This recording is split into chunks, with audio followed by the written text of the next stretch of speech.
Hey, let's talk granola. No, I am not the crunchy granola mom. I don't like that. It's not me. I am has to be efficient, has to be convenient, has to be something everybody's going to eat. I'm not going to go buy ingredients to make something that I don't already have in my kitchen. So granola is, for me, the kitchen sink. I literally call my granola the kitchen sink granola because it has everything in it but the kitchen sink. So oats, standard, you can use quick oats, you can use old-fashioned oats, rolled oats, whatever. Just don't use steel cut oats because those are going to have to cook for a long time or you're going to be like eating.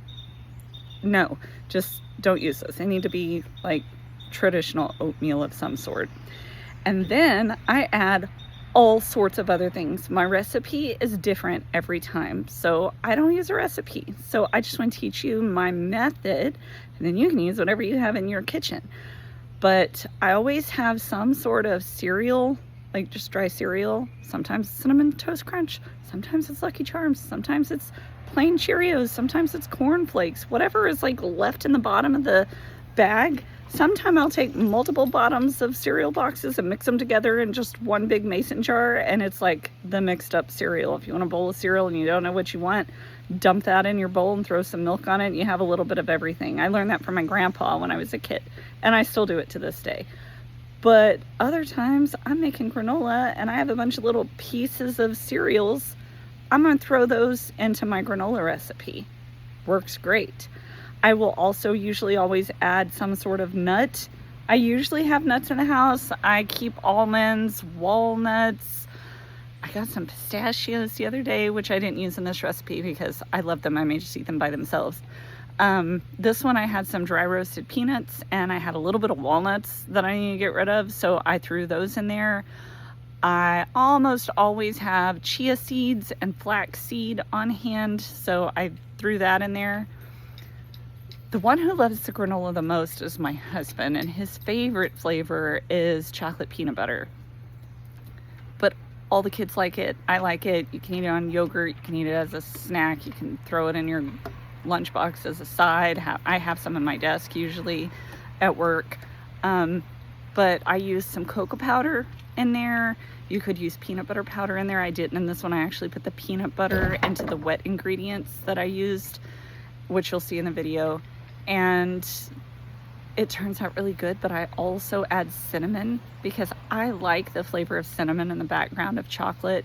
And I also use some Mexican vanilla, which is my favorite. Someone in my family usually every year goes to Mexico and has vacation for a while. And when they go, it's usually my mom, could be my grandparents, whoever's going, they'll bring things back. And vanilla is always on the list for the whole family. Everybody wants a big bottle of Mexican vanilla. So it comes in a big bottle. So I transfer mine into a littler bottle, store the big bottle in my pantry, and then use the little bottle in my kitchen until I need to refill it. But you can also make your own vanilla, buy it at the supermarket, whatever. I'm not going to be picky about that. And if it's homemade and if it's organic, I don't care. I'm going to use what I have. I'm going to buy what's best that I can afford, and we're going to go from there. It's going to be efficient, it's going to be budget friendly, and it's going to be things that my family likes and enjoys and will eat. So basic recipe, I throw all the dry ingredients in one bowl. I throw all the wet ingredients, warm them up and mix them together in the other bowl, and then I throw the wet into the dry, almost like you're making marshmallow crispy treats. Like you'd have your dry cereal and then you'd pour your melted marshmallows and butter on top. So I use whatever oil I have on hand. The only thing I sweetened this with was a little bit of maple syrup because I wanted to finish up the bottle I had open, and a little bit of brown sugar because it was the last of my canister. But you can sweeten this with sugar, you can sweeten this with syrup, you can sweeten this with stevia, monk fruit, allulose. I have all of those things in my kitchen, but this particular batch is syrup and brown sugar because I needed to use up what was in those containers. I needed to use up the rest of the nuts I had. I needed to use up the rest of the cereal that I had in the box. At the end, after it was all cooked and cooled, I added some chopped up chocolate, not because I'm fancy, but my husband likes chocolate in it, and some little girl I know ate all the chocolate chips out of the house. So I just found some bar chocolate in there and chopped it up and added it at the end to go along with the chocolate peanut butter flavor, which is really tasty. But Make it whatever flavor you want. Add whatever you have in there. One time I had a bag of odds and ends, arms and legs and heads of some broken animal crackers that I threw in my granola, and it was great.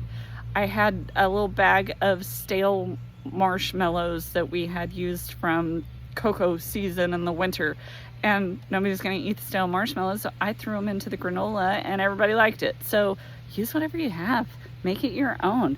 But it's a real good thing to use up odds and ends. It's healthy. It's got all sorts of good things in it with the chia and the flax, the oatmeal, the olive oil, all the things. And you feel like you're fancy, but it's really just super simple. So enjoy. Let me know if you have some questions. So real quick, you're just going to preheat your oven to bake at 325 degrees. You're going to need a large bowl to put all of your dry ingredients in. Here we have oatmeal. We have a little bit of dry cereal, whatever kind you like. I usually always add nuts. If you want to add nuts, add whatever you like. This is some roasted peanuts and a little bit of leftover walnuts. You don't have to add this ingredient too, but I usually have chia seeds on hand. I usually have flax seeds. You can either use whole flax seeds or ground flax seeds. These happen to be ground. We like to use any kind of dried fruit, banana chips, coconut. I happen to have dried cherries and some raisins in the house, so that's what I used. This flavor is chocolate and peanut butter, so I use some cocoa powder. You don't have to. You can leave it out if you prefer.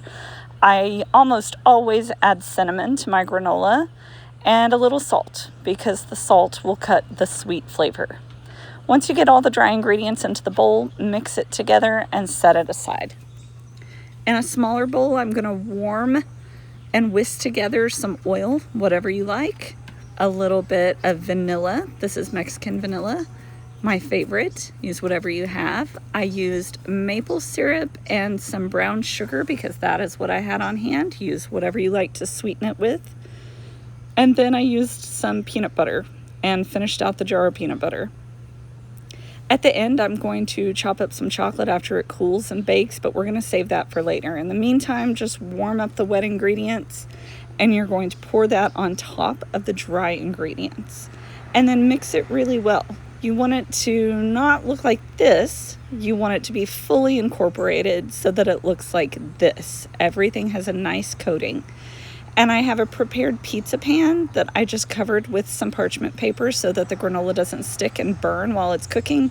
And I dumped the whole bowl onto the pan, and then I spread it out into an even layer. I didn't pack it down, but you can if you want more bar-like granola. And then I threw it into the oven for 15 minutes. It's already preheated. When that oven goes off, you're halfway done. You need to pull it out, stir it a little bit. It will be starting to become golden brown. It will be starting to smell good, but it's still very soft at this point. And stir it so it doesn't over toast on the bottom. Throw it back in the oven for another 10 to 15 minutes. At the end of this time, when the timer goes off, you're done. The granola will still feel soft, and that's fine. It will crisp and become crunchy as it cools. When it's completely done, bag it up, and you've made all sorts of snacks for the week.